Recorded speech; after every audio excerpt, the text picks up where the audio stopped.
I'm on my way to the MVA with the paperwork from the insurance company. Fingers crossed, and see what are the next steps. So I'm proving now that we are the official owners of the car.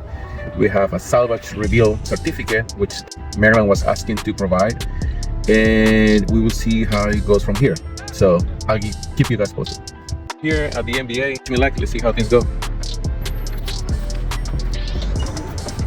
A few moments later. So I'm here at the counter and let's see what happens. The lady took the paperwork and my driver license, and they're gonna let me know if we can work something out or not. So we will see. All right, I'm done now. And good news and bad news.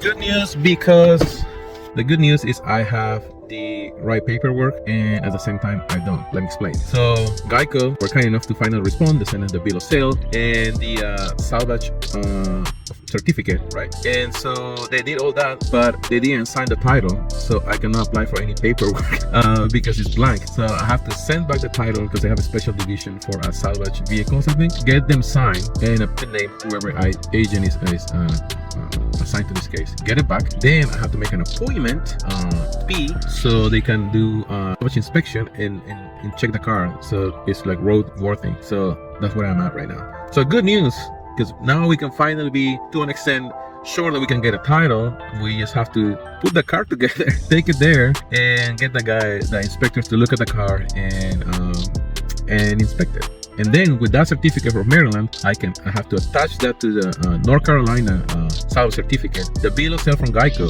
and the inspection from MSP here in Maryland. And after all that, I can finally submit the papers to get the title for the River car. So it's gonna be a long process because they took like 8 months to help us out, but they did, so no complaints. Hopefully they will move a little bit faster to sign the title and then give it back to us so we can start applying to inspection and get the car ready and title and register in Maryland and finally be able to drive it. So yeah, that's the last update. So cool stuff. Projects keep moving forward. But yeah, stay tuned.